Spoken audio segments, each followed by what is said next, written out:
今回は C64-1 にブラシレスモーターを組むです。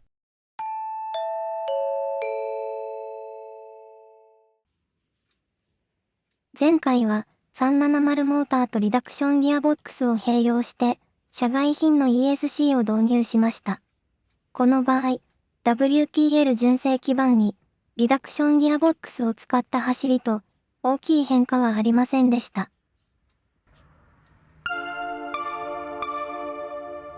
間違えて購入したヘリ用の ESC の動画でブラシレスモーターも購入していました。そのブラシレスモーターが余っていたので使用します。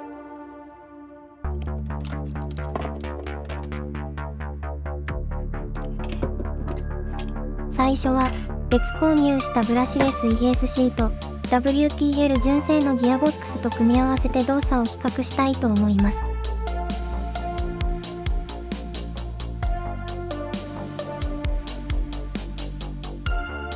最初に WTL 純正ギアボックスの詳細を確認しておきます。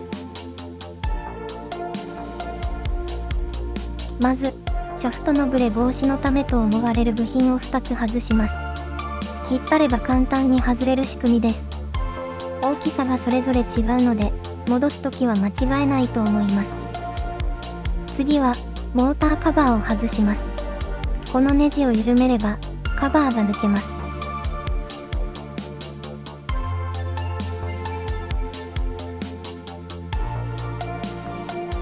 3箇所のネジを外せば、ギア部分にアクセスできます。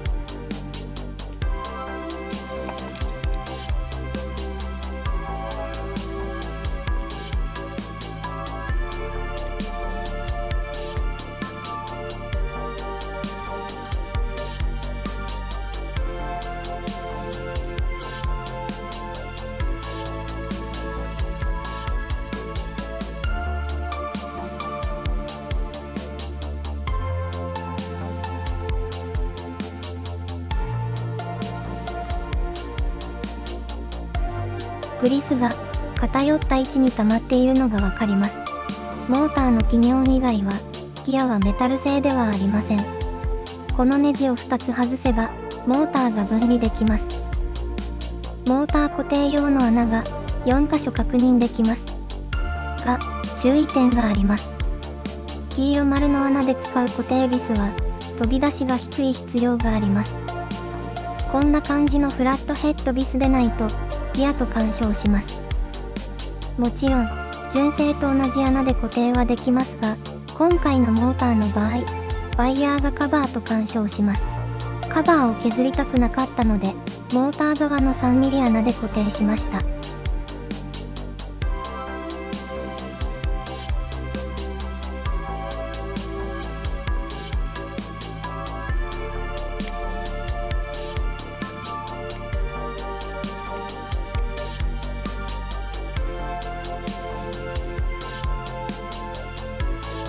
モーターを交換していきます。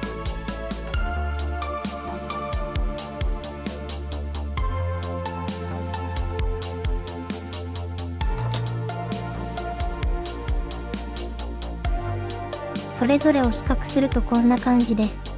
シャフトの長さはカットしなくても干渉しませんでした。ピニオンギアは純正のものを流用します。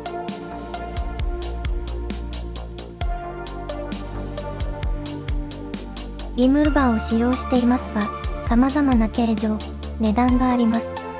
簡単に外せるので、一つあれば便利です。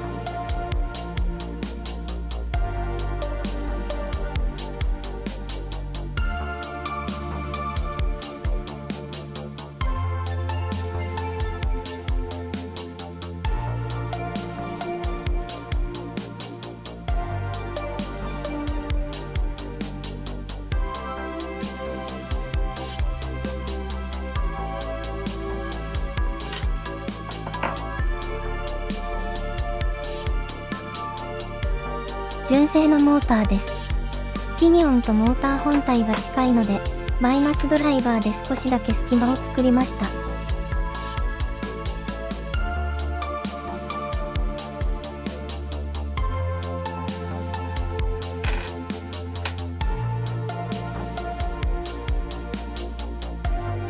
このピニオンを新しいモーターへセットアップするのは押し込むだけです。ハンマー等は必要ありません。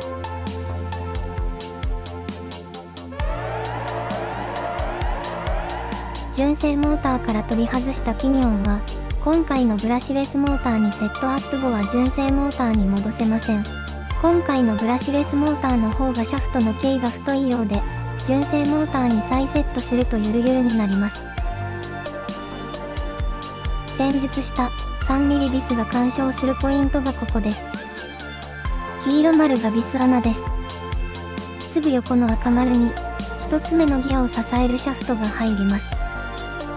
この穴の縁が立体になっており、ビスをセットした際の頭がその縁の高さ以下ならギアと干渉はしません。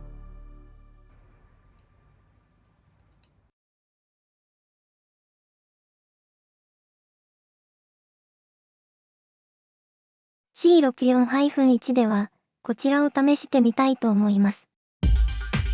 値段はブラシレス用の ESC なので安くはありませんが、一般的なスペックなので選択しました。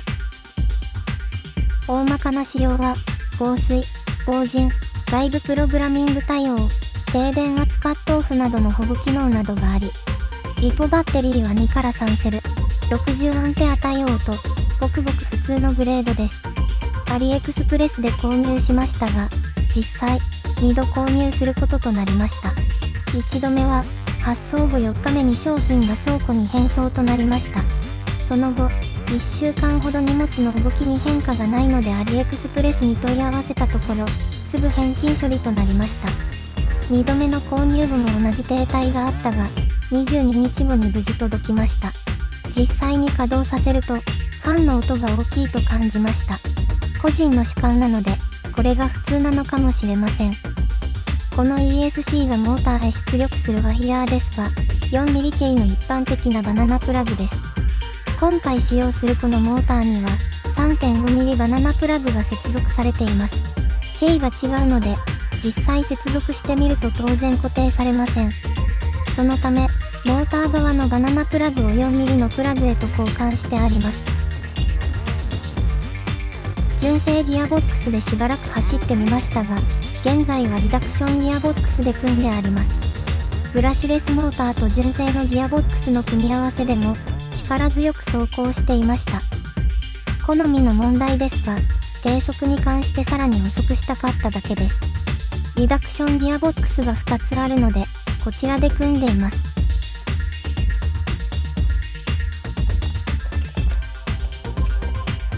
ESC とレシーバーは前回と同じリアシート跡に収まっています。リポ電池と ESC のスイッチはそれぞれワイヤーを延長して荷台に格納しています。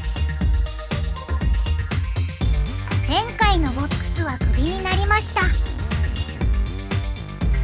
最初はここからワイヤーを通していましたが、隙間の都合上、現在はフロントから回しています。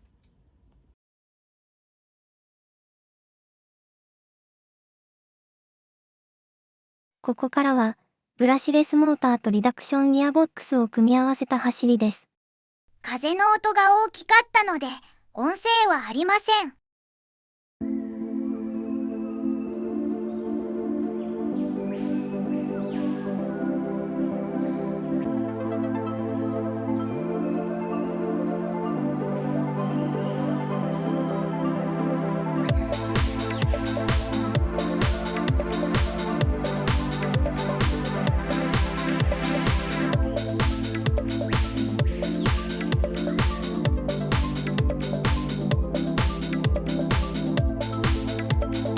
お気づきの方もいらっしゃるかと思います。オイルダンパーの調整が硬すぎました。この後、オイルはシャープ200、バネを柔らかいものに交換しました。